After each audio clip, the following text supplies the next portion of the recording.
பள்ளிக்கட்டு சபரிமலைக்கு கல்லும் முள்ளும் காலுக்கு மெத்தை சுவாமியே ஐயப்போ சுவாமி சரணம் ஐயப்ப சரணம். இந்த பாட்டோட வரலாறு அப்படின்னு எடுத்தீங்கன்னா 50 வருஷம் இந்த பாட்டு. இன்னைக்கு சுப்பு ஆறுமுகம் அவர்கள், வில்லுப்பாட்டு கலைஞர் இருக்கார்ல, கலைமாமணி சுப்பு ஆறுமுகம், அவர் ஒரு தெளிவாக ஒரு வார்த்தை சொல்வார் இந்த பாட்டுக்கு. நமக்கு எப்படி ஜனகன மனாதி தேசிய கீதமோ அது மாதிரி ஐயப்பன்மார்களுடைய தேசிய கீதம் இந்த பள்ளிக்கட்டு பாட்டுன்னு சொல்லுவார். இதில் என்ன ஆச்சரியமான விஷயம்னா, இது 1969 அப்போ இந்த ஏவிஎம் ஹெச்எம்பி எல்லாமே ஒன்றா இருந்தது. ஒன்றா சரஸ்வதி ஸ்டோர்ஸ் அப்படின்ற பேரில் இருந்தது. அந்த சரஸ்வதி ஸ்டோர்ஸில் பெரிய பெரிய லெஜண்ட்ஸ் எல்லாம் அங்கே staff artist, all India radio artist மாதிரி ஸ்டாஃப் ஆர்டிஸ்ட். அங்கே எம்எஸ் அம்மா, சூலமங்கலம் சிஸ்டர்ஸ், டாக்டர் சீர்காழி ஐயா அவர்கள், டிஎம்எஸ் ஐயா அவர்கள், பிபிஎஸ், சுசிலா அம்மா, எல்லாரும் அங்கே ஸ்டாஃப் ஆர்டிஸ்ட், கம்பெனி ஆர்டிஸ்ட் மாதிரி. அதில் என்னுடைய சித்தப்பா வீரமணி அவர்களும் அதில் ஸ்டாஃப் ஆர்டிஸ்ட். அப்போ இந்த ஐயப்பன் சபரிமலைக்கு போயிட்டு வருது. நான் சொல்கிறது 69 அப்போ சபரிமலைக்கு போகிற கூட்டம் ரொம்ப கம்மி. ஏன்னா நான் எதுக்காக என்னோடய அனுபவத்தில் சொல்கிறேன். நான் 1970 தான் என்னோடய முதல் மலை 1970. நான் இப்போ 50 வருஷமாக சபரிமலைக்கு போயிட்டு இருக்கேன்ற பெருமைக்கு இதை நான் சொல்லலை. ஆனால் நான் எதுக்காக சொல்லலைன்னா, அந்த 1970 அப்போ ஐயப்பனை பற்றி தமிழ்நாட்டில் நிறைய பேருக்கு தெரியாது. தமிழ்நாட்டில் அப்படின்னு சொல்கிறத விட இந்த பெங்களூர், மைசூர், இந்த கர்நாடகா பார்டர்ஸு, அது மாதிரி இந்த ஆந்திரா பார்டர்ஸ்லாம் ஐயப்பனை பற்றி தெரியறதுக்கு வாய்ப்பு இல்லை. ஏன்னா மலையாளத்தில் தெரியும். ஏன்னா மலையாளத்தில் அவங்களோட இந்த ஹோம் டெய்ட்டி மாதிரி. அப்போ ஜேசாஸ் அண்ணாவும் அதுக்கு முதல்ல ஜெயவிஜயா இசையமைப்பாளர்கள் அவங்க மலையாளத்தில் பாடினாங்க. ஸ்ரீ கோவில் நடத்துரன்னோ பொன்னம்பலத்தில் ஸ்ரீ கோவில் நடத்துரன்னோ அப்படின்னு ஒரு பாட்டு பாடினாங்க.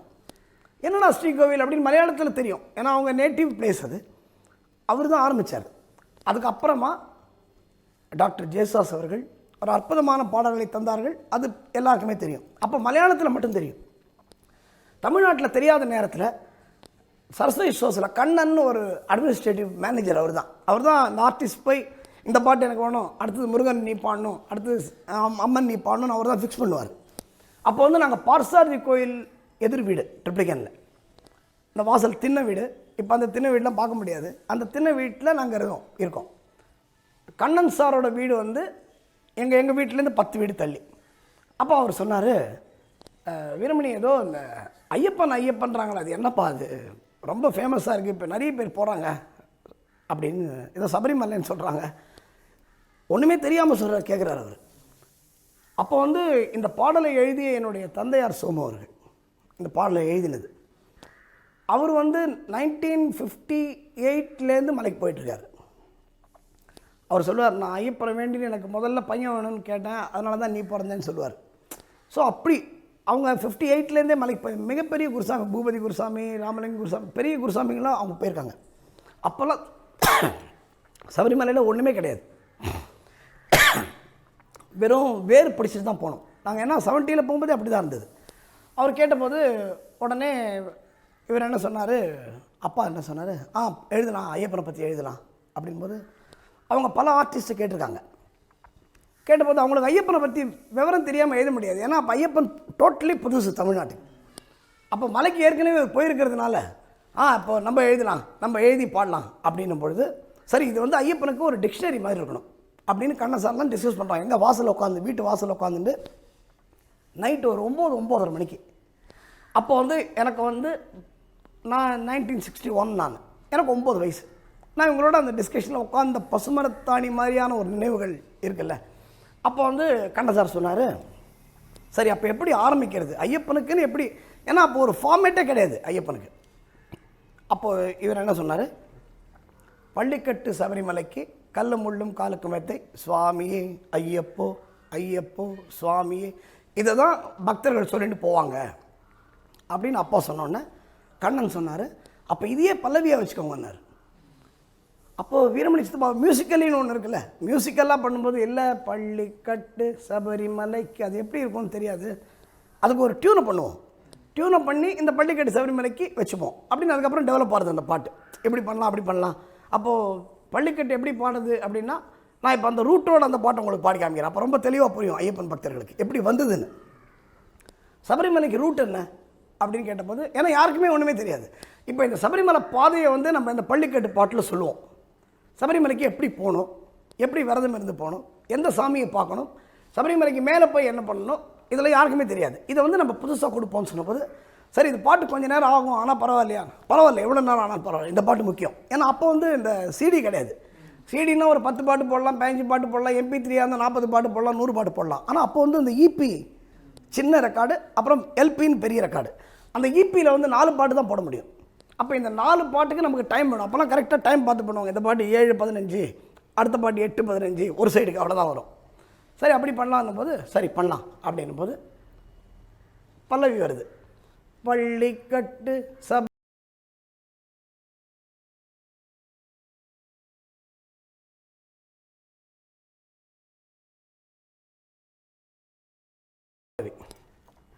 இப்போ பள்ளிக்கட்டு ராகமாக பாடணும், அப்போ தான் நல்லாயிருக்கும், அப்போ தான் மக்கள்கிட்ட போய் ரீச் ஆகும்.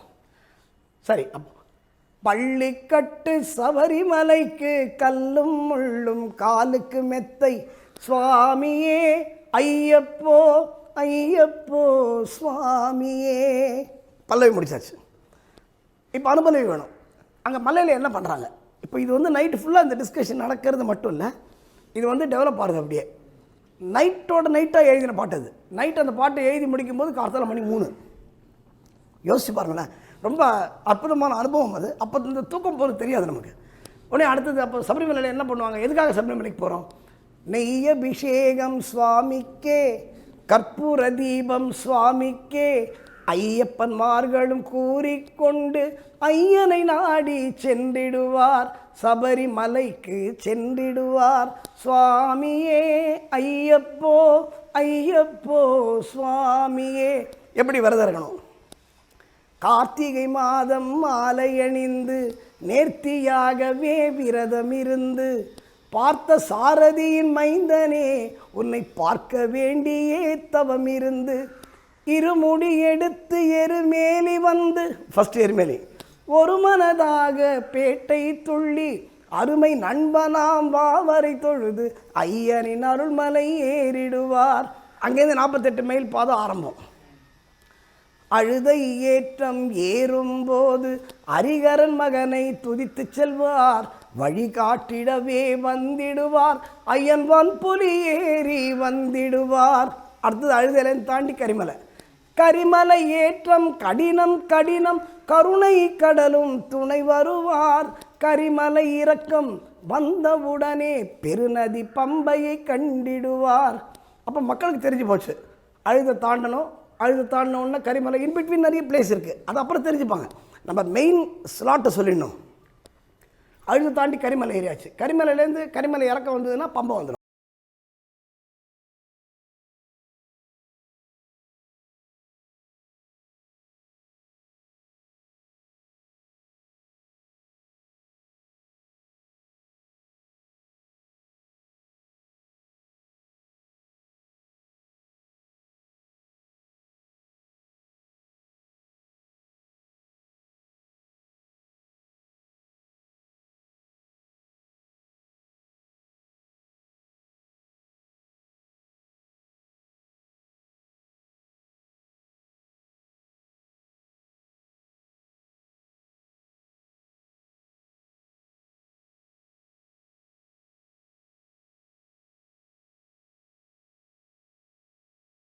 இப்போ கடைசி வரைக்கும் வந்தாச்சு. இப்போ நீலிமலை தாண்டியாச்சுன்னா சபரிபீடம் வந்துடும், அப்புறம் சரங்குத்தியால் வந்துடும். இப்போ சரங்குத்தியாலில் கன்னிசாமி மரங்கள்லாம் ஏதோ அம்பு போடுவாங்களாமே, அது என்னப்பா அப்படின்னு கேட்குறாரு சந்தேகம். இந்த சந்தேகத்தை பாட்டில் வச்சாங்க. வச்சுட்டு அதுக்கப்புறம் சன்னிதானம் 18 படி தான். அப்படியே வந்தார். சபரி பீடமே வந்திடுவார், சபரி அன்னையை பணிந்திடுவார், சரங்குத்தியாலில் கன்னிமார்களும் சரத்தினை போட்டு வணங்கிடுவார், சபரிமலை தன்னை நெருங்கிடுவார், அந்த 18 படி மீது ஏறிடுவார், கதி என்று அவனை சரணடைவார், மதிமுகம் கண்டே மயங்கிடுவார், ஐயனை துதிக்கையிலே தன்னையே மறந்திடுவார், பள்ளி கட்டு சபரிமலைக்கு கல்லும் முள்ளும் காலுக்கு மெத்தை, சரணம் சரணம் ஐயப்பா சுவாமி சரணம் ஐயப்பா அப்படின்னு முடித்தாங்க. இது இப்போ சொல்கிறதுக்கு ரொம்ப சிம்பிளாக ஈஸியாக இருக்குது. இதை ஐயப்பன்மார்கள் அனுபவிச்சாங்க. ஏம்பா அந்த வீரமணி சாமி பாட்டில் வரும்பா, அழுத ஏற்றம் கரிமலை ஏற்றம் கடினம் கடினம், ஐயோ ரொம்ப கஷ்டமாக இருக்குமா, அதுக்கு தான் பதில் அடுத்தது, கருணை கடலும் துணை வருவார், கவலைப்படாத, கஷ்டமாக இருந்தாலும் கவலை இல்லை அப்படின்னு. அதாவது அவங்கள பயமுறுத்தவும் கூடாது. ஏன்னா அந்த காலத்தில் சபரிமலைனாலே ஒரு பயம் இருந்தது. இன்றைக்கும் அந்த பயம் இருக்கணும்னு நான் கேட்டுக்கிறேன் ஐயப்பன் பக்தர்கள்ட்ட. ஏன்னா சாதாரணமான மலை இல்லை அது. ராமர் வந்த இடம், ராமர் சபரிக்கு மோட்சம் கொடுத்ததா சொல்கிற இடம். ஆனால் சபரிக்கு உண்மையான மோட்சம் ஐயப்பனாக கிடச்சிது. ஏன்னா ராமரோட அம்சம். ராமர் அங்கே சபரியை பார்த்தபோது இன்றைக்கி அந்த சபரி பீடத்தில் எல்லோரும் நம்ம ஜஸ்ட் லைக் தட் நம்ம கிராஸ் பண்ணிட்டு போகிறோம் சபரி பீடத்தை. அது சாதாரணமாக கிராஸ் பண்ணுற இடம் இல்லை. அங்கே ஆஞ்சநேயர் உட்காந்து ராம தியானம் பண்ணியிருக்காராம் எங்கள் சபரி பீடத்தில். அதனால் நம்ம சபரி பீடத்துக்கு போகும்போது நம்ம டீ சாப்பிட்றதுக்காக அங்கே ஒரு ஹால்ட் அடிக்கிறோம் எல்லாருமே. நான் எல்லா ஐயப்பன்மார்களுக்கும் இந்த தினமலர் மூலமாக நான் தெரிவிக்கிறது என்ன அப்படின்னா, ஏதோ ஜாலியாக பிக்னிக் போயிட்டு கேரளாவுக்கு போகிறோம் சிப்ஸ் வாங்கிட்டு வரத்துக்கான மலை இல்லை. அது சாதாரண மலை இல்லை, சித்தரோட மலை. ஐயப்பரை பொறுத்த வரைக்கும் நாங்கள்லாம் எப்படி பார்க்குறோன்னா, மிகப்பெரிய சித்தராக, நம்மோடு வாழ்ந்து கொண்டிருக்கும் சித்தராக. அதுதான் முக்கியம். ஏன்னா இது நான் பல காட்சிகள் நான் இதை நேர சபரிமலையில் பார்த்துருக்கேன். ஐயப்பனை நேர பார்க்குற பாக்கியம் அடியனுக்கு கிடச்சிது. இதை நான் பெருமைக்கு சொல்லலை. ஆனால் நான் எதுக்காக சொல்லணும்னா, இந்த பக்தி இருந்ததுன்னா சத்தியமாக ஐயப்பன் நீங்கள் கூப்பிட்டால் வருவார் என்பது நிச்சயம். அதுக்காக சொல்கிறேன். அந்த சபரி பீடத்தில் உட்காந்து அட்லீஸ்ட் ஒரு 5 நிமிஷமாவது ராமராம சொல்லணும். ராமராம சொல்லிட்டு தான் சபரி பீடத்துலேருந்தே கிளம்பணும். நீங்கள் இதெல்லாம் பண்ணிட்டு போயிட்டீங்கன்னா சபரிமலை பயணம் உங்களுக்கு ரொம்ப எளிதாக இருக்கிறது மட்டும் இல்லை, உங்களுக்கு ஒரு அற்புதமான தரிசனத்தை ஐயன் கொடுப்பான். இன்றைக்கும் ஒரு ஐயப்பன் பூஜை பண்ணுறாங்க அப்படின்னா அவங்களுக்கு பாட தெரியுதோ தெரியலையோ சார், பாட தெரியாமல் கூட இருக்கலாம். ஆனால் ஒரு ஐயப்பன் பூஜை ஒரு இடத்துல நடக்குதுன்னா பள்ளிக்கட்டு இல்லாமல் ஐயப்பன் பூஜை முடியாது. இதுதான் எங்கள் குடும்பத்துக்கு ஐயப்பன் கொடுத்த மிகப்பெரிய கௌரவம். அதுதான் இன்றைக்கி நான் பாடுறேன், அப்பா பாடினார் இந்த பாட்டை, அதுக்கப்புறம் இப்போ நான் பாடுறேன், எனக்கு அப்புறம் என் பையன் பாடுறான், என் பையனுக்கு அப்புறம் என் பேரன் பாடுறான் அப்படின்னு சொன்னால் இப்போ நீங்கள் சொன்னால் 50 வருஷத்தை தாண்டும் ஒன்றும். அதான் சுப்பாறுமுகம் சொல்வார், சபரிமலை இருக்கிற வரைக்கும் ஐயப்பன் என்ற நாமம் இந்த உலகத்தில் உரைக்கப்படும் வரை இந்த பள்ளிக்கட்டு பேசப்படும்னார். அந்த அந்த ரெக்கார்டே பெரிய ஹிஸ்ட்ரி மேக்கிங் ரெக்கார்டு. அந்த பாட்டு வந்ததுக்கப்புறம் அப்போ ஒரு பாட்டு வந்தாச்சு, மிச்சம் 3 பாட்டு வேணும். இப்போ இந்த 3 பாட்டு என்ன பண்ணணும் அப்படின்னா, அந்த அந்த சீடியை பொறுத்த வரைக்கும், இப்போ சீடியாக வந்துருச்சு, அந்த சீடியை பொறுத்த வரைக்கும் அது சபரிமலையோட ஒரு டிக்ஷனரின்னு சொல்லலாம். உடனே 18 படி பார்த்தாச்சு. இப்போது ஜனங்களுக்கு ஒரு சந்தேகம் வரும்ல, சரி சபரிமலையில் நம்ம என்னென்ன பார்க்கணும் அப்படின்னு. அதுக்கு ஒரு பாட்டு வச்சாங்க, கன்னிமூல கணபதி பகவானே சரணம், பம்பையில் ஏறணுன்னு, கந்தனே சிங்கார வேலனே சரணம், அன்னை மாளிகைபுரத்தம்ம தேவியே சரணம், ஹரிகரசுதன் ஐயனையப்ப சுவாமியே சரணமையப்பா, மாமலை சபரியிலே மணிகண்டன் சந்நிதானம், மாபெரும் பக்தர்களும் வணங்கிடும் சந்நிதானம், கோமகன் குடி கொண்டு குறை தீர்க்கும் சந்நிதானம், பூமகள் மைந்தனின் புண்ணிய சந்நிதானம், மாமலை சபரியிலே மணிகண்டன் சந்நிதானம், 18 படி மீது விளங்கிடும் சந்நிதானம், விதியையும் மாற்றி வைக்கும் வீரனின் சந்நிதானம், கவலையை போக்கிடும் கணபதி சந்நிதானம், அவனியெல்லாம் காக்கும் ஐயப்பன் சந்நிதானம், மாமலை சபரியிலே நாகரின் சந்நிதானம், வாவரின் சந்நிதானம், நாளெல்லாம் நம்மை என்றும் கட்டி காக்கும் சந்நிதானம், மாளிகை புறத்தம்மனின் மனங்கவர் சந்நிதானம், நாளெல்லாம் நம்பிக்கை ஒளி வீசும் சந்நிதானம், மாமலை சபரியிலே மணிகண்டன் சந்நிதானம் சந்நிதானம் ஐயப்பன் சந்நிதானம் அப்படின்னு முடித்தோம் ஒரு பாட்டை. ஸோ அப்போ சபரிமலை ஏறியாச்சு. சபரிமலையில் என்னென்ன கோவில் இருக்குது அது இப்போ தெரிஞ்சு போச்சு. இப்போ நிறைய பேருக்கு உடனே கண்ண சார் ஒரு சந்தேகத்தை கிளப்பினார். இந்த கன்னிமார்கள் கன்னி சாமின்றாங்களே அப்படின்னா என்ன அர்த்தம்? இது யாருக்கு புரியும்? ஏன்னா சபரிமலை புதுசு. இப்போ நமக்கு புது இடத்த காமிக்கிறோம். இந்த இடத்துல அந்த இடத்துல பள்ளம் இருக்கும், அந்த இடத்துல மேடு இருக்கும், நம்ம சொல்லணும் இல்லை அப்படின்னு ஒன்று. சரி, அதுக்கும் ஒரு பாட்டு செய்யலாம், கவலைப்படாதீங்கன்னு சொல்லிட்டு. காத்து ரட்சிக்கணும் கன்னிமார்களை கன்னிமூல கணபதியே, பார்த்து ரட்சிக்கணும் பரிவு காட்டணும் கன்னிமூல கணபதியே, பார்த்து ரட்சிக்கணும் பரிவு காட்டணும் பொன்னு பகவதியே, அம்மா பொன்னு பகவதியே, நீ பார்த்து ரட்சிக்கணும் பரிவு காட்டணும் பொன்னு பகவதியே, மாளிகை பூரத்து மஞ்சம்மா மாணிக்க பாதம் தஞ்சமம்மா. இதையும் தனியாக கொடுத்தோம். அப்போ கண்ண சார் என்ன கேட்டார், சார் இதில் ஏதோ இந்த பகவான் சரணம் தேவன் சரணம் தேவி சரணம் அதெல்லாம் சொல்லாங்கண்ணே சார், அது எங்கே சார், அது எங்கே எந்த பாட்டில் வைக்கிறது அப்படின்னும் போது வந்த பாடல் தான் பகவான் சரணம் பகவதி சரணம் சரணம் சரணம் ஐயப்பா, பகவதி சரணம் பகவான் சரணம் சரணம் சரணம் ஐயப்பா, மகிஷி சம்ஹாரா மதகஜவாகன சரணம் சரணம் ஐயப்பா, சுகுண விலாசா சுந்தர ரூபா சரணம் சரணம் ஐயப்பா. சரி, இது பின்னாடி அதோட டீட்டெயில் சொல்லல. முத்திரை தேங்காய் உனக்கப்பா, நம்ம அந்த இருமுடிக்காயை வந்து முத்திரைக்காயின்னு சொல்லுவோம். தித்திக்கும் நாமம் எனக்கப்பா, கற்பூர தீபம் உனக்கப்பா, உன் பொற்பத மலர்கள் எமக்கப்பா, நெய் அபிஷேகம் உனக்கப்பா, உன் திவ்ய தரிசனம் எமக்கப்பா, தையினில் வருவோம் ஐயப்பா, அருள் செய்யப்பா மனம் வையப்பா. அது ஏன் தையில் வருவோம் அப்படின்னு சொன்னாங்கன்னா, அந்த நேரத்தில் வந்து இந்த மாச பூஜைக்கு கோவில் திறக்காது. அப்போ அந்த டெசிஷன் இல்லை. ஏன்னா அப்போ அந்த பிரசனத்தில் வரல. ஏன்னா சபரிமலை நடக்கிற எல்லா விஷயங்களுமே ஐயப்பன்ட்ட பிரசனம் போட்டு பார்த்து இந்த மாதம் பூஜைக்கு திறக்கலாமா, 18 படியில் கவர் போடலாமா, இதெல்லாம் வந்து ஐயப்பனோட உத்தரவில் வந்தது தான். 69 வீரமணி சித்தப்பா இந்த பாட்டை பாடும் பொழுது அவர் சபரிமலைக்கு போனதில்லை, ஐயப்பனை பார்த்ததில்லை. இது உங்களால் நம்ப முடியுமா? யாரும் இதை பார்க்குற அனைத்து ஐயப்பன்மார்களும் நம்ப முடியாது. இப்போ அந்த பாட்டு இப்போ கேட்குறவங்க எப்படியும் அந்த வீரமணி எப்படி ஒரு 10-15 வாட்டி போயிட்டு தான்ப்பா அதை அனுபவிச்சு தான்ப்பா பாடுக்காரு அப்படின்னு இல்லை. இந்த டிவைன் ஃபீல் அப்படின்றது நம்ம உள்ளே இருக்கணும். அப்போ வந்து வீரமணி அப்போது எங்கள் அப்பா வந்து ஒரு மணிகண்ட பக்தி சமிதின்னு ஒரு குரூப் வச்சுருந்தார். அதில் வந்து பாட்டெலாம் பாடுவாங்க, பஜன். ஐயப்பன் சீசன் வந்ததுன்னா ஒரு நாளைக்கு 3 பஜன் அப்படின்னா பார்த்துக்கோங்க. அந்த ஐயப்பன் சீசன் ஃபுல்லாக பிஸியாக இருப்பாங்க. காத்தால 6 மணிக்கு கிளம்பி போனாங்கன்னா நைட்டு 12 மணிக்கு தான் வருவாங்க.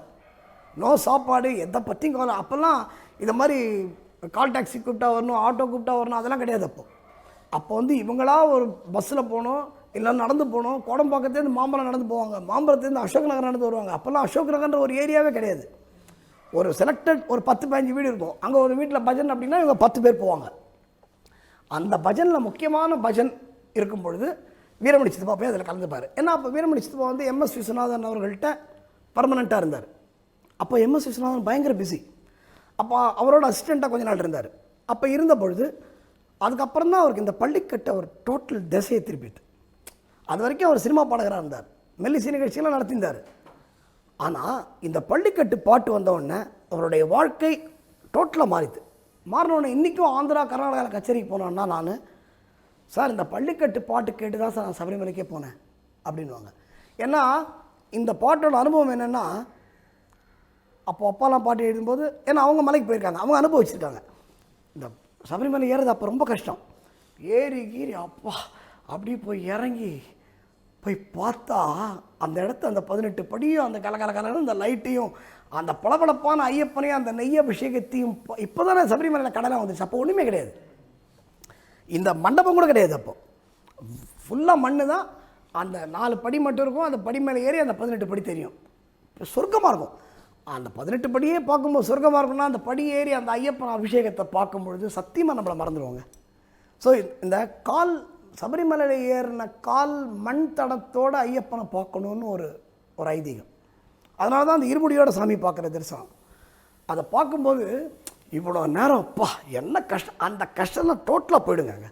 ஏதோ ஐயப்பன் மசாஜ் பண்ணி விட்டா மாதிரி டோட்டலாக எல்லா களைப்பும் போய் அந்த ஐயப்பனை பார்க்கும்போது 18 படி மீது ஏறிடுவார் கதி என்று அவனை சரணடைவார், மதிமுகம் கண்டே மயங்கிடுவார், ஐயனை துதிக்கையிலே தன்னையே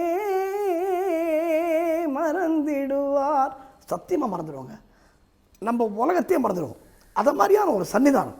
நான் அது எப்போ பேசினாலும் அது உணர்ச்சி வசப்பட காரணம் என்ன அப்படின்னா, அப்போ அந்த ஸ்டூடியோவில் அவங்க பாடும்போது முதல் வீரமணி சித்தப்பா வந்து சபரிமலையை பார்க்காத நேரம், ஆனால் அவர் பாடுறாரு. அப்போது ஏதோ ஒரு உள்ளுணர்வு அவருக்கு இருந்திருக்கு ஐயப்பனை பார்க்கணுன்னு.